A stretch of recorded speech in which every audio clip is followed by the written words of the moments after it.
Subscribe to our channel by clicking the subscribe button. Click the bell button and enjoy the latest uploads from our channel. Bharat की जानिब से एक बार फिर line of control की खिलाफ वर्जी, ये आपको बताएंगे एक ब्रेक के बाद।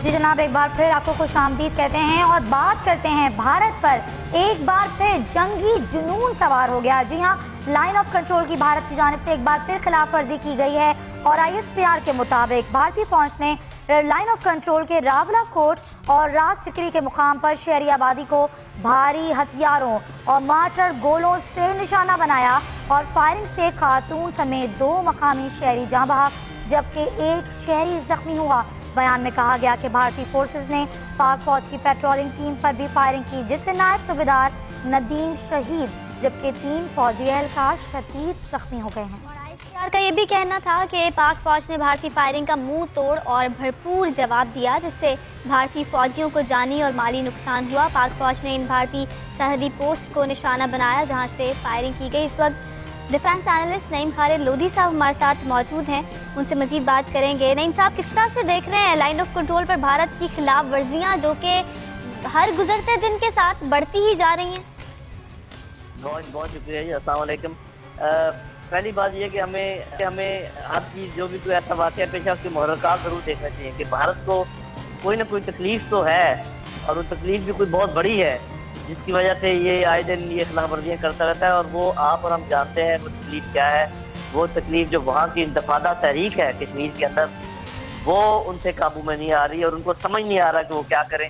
वो किसी न किसी बहाने से पाकिस्तान को इसमें मुलव्वस करना चाहता है और उसी का ये शातान है जो ये तरह तरह के ये हथकंडे इस्तेमाल कर रहे हैं। लेकिन बहरहाल मेरा ख्याल है कि पाकिस्तान ने ये फैसला किया कि इन तमाम जो उनके हैं फायरिंग तो आप यही सरहदों पर देते रहेंगे और मजीद जो है ना इन्वॉल्व नहीं होंगे, ताकि उनको ये बहाना ना मिले कि ये देखें जी अभी ओपन जंग छिड़ गई है या इस किस्म का कोई काम है।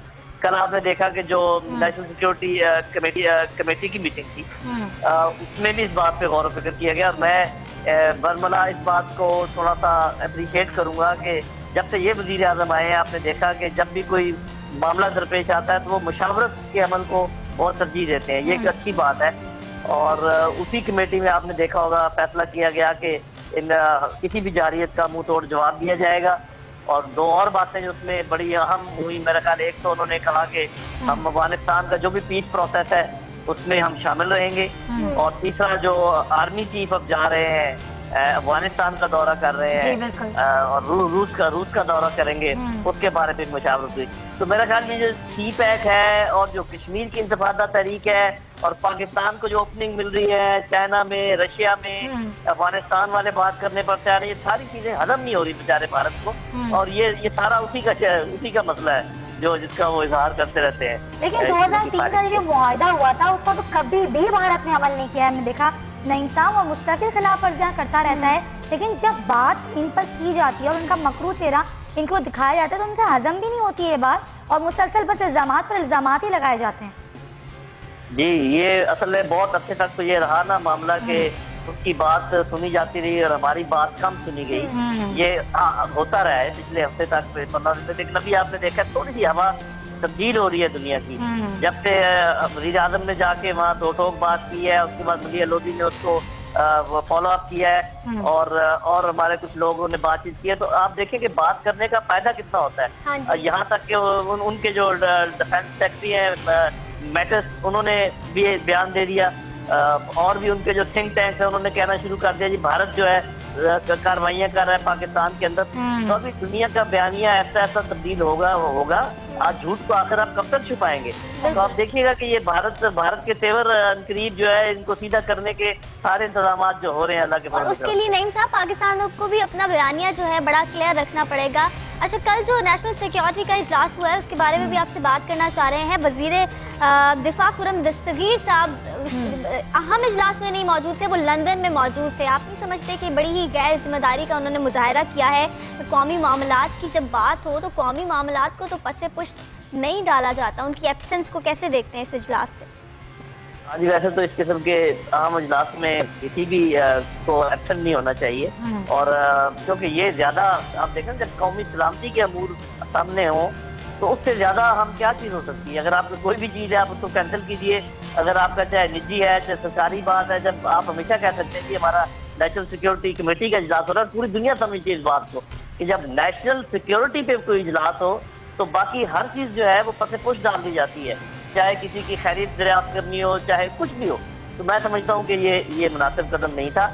लेकिन भारत इसमें इसलिए ज्यादा वो परेशानी की बात नहीं है कि आपको पता है कि वहाँ पर और हुकूमत के इतने वज़रा मौजूद थे, वज़ीर आज़म खुद क्योंकि उसको चेयर कर रहे थे, तो बहरहाल इससे फर्क नहीं पड़ेगा जो उसका आउटकम है। लेकिन ये आपके बात जो आपने इंडिकेट की है ये बिल्कुल दुरुस्त है कि रिस्पॉन्सिबिलिटी का ये तकाजा था कि उनको इधर होना चाहिए, जिम्मेदारी का मुजाहरा उनको जरूर करना चाहिए था। नहीं साहब, अभी हमने देखा है कि अभी अमरीकी हुकाम का दौरा पाकिस्तान में मुतवक्के है, और जब से अमेरिका की जानिब से अफगान पॉलिसी के हवाले से नया बयान सामने आया है तो इसकी अहमियत कितनी बढ़ जाती है जो अब दौरा करने जा रहे हैं अमरीकी हुकाम?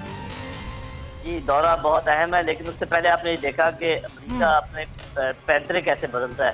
कि पहले क्या बात करते हैं, उन्होंने बिल्कुल दो टोक एक बात की, ऐसे लग रहा था कि जैसे परसों ये कोई ड्रोन की बारिश हमारे ऊपर शुरू कर देंगे, फिर उन्होंने उसको धीमा करने की कोशिश की। अच्छा हुआ हमारे लोगों ने भी एक दफा वो दौरा कैंसिल किया और फिर बातचीत शुरू। तो मेरा ख्याल ये है कि जब उन्होंने ये देखा कि पाकिस्तान घबराया नहीं है और उसने अपने बाकी आउटलेट्स देखने शुरू कर दिए हैं, तो अब वो दोबारा आपसे प्यार की पींगे बढ़ाने की कोशिश करेंगे। और मैं अपने लीडरशिप को साफ ज़ाहिर है कि अपने एनालिस्ट, छोटे एनालिस्ट के तौर पे ये एडवाइस करना चाहूँगा कि मेहरबानी फरमाकर आप जो है ना डॉलरों पर ना गिरिएगा और आप उनके प्यार मोहब्बत के चक्कर में ना आइएगा। उनको कहिए ठीक है हमारी आपसे कोई लड़ाई नहीं है, लेकिन हम जो अपने काम कर रहे हैं, जो नया हमने अपने ब्लॉग बनाने की कोशिश कर रहे हैं, उस पर हम जारी रखेंगे और हम अपना जो हमारा सीधा हुआ है फॉरेन ऑफिस का मामला उसको हम सीधा रखेंगे। सही, बहुत बहुत शुक्रिया।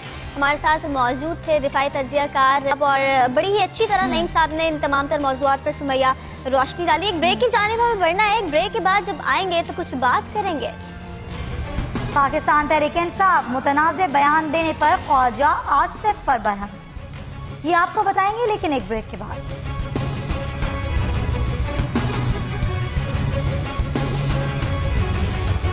Subscribe to our channel by clicking the subscribe button. Click the bell button and enjoy the latest uploads from our channel.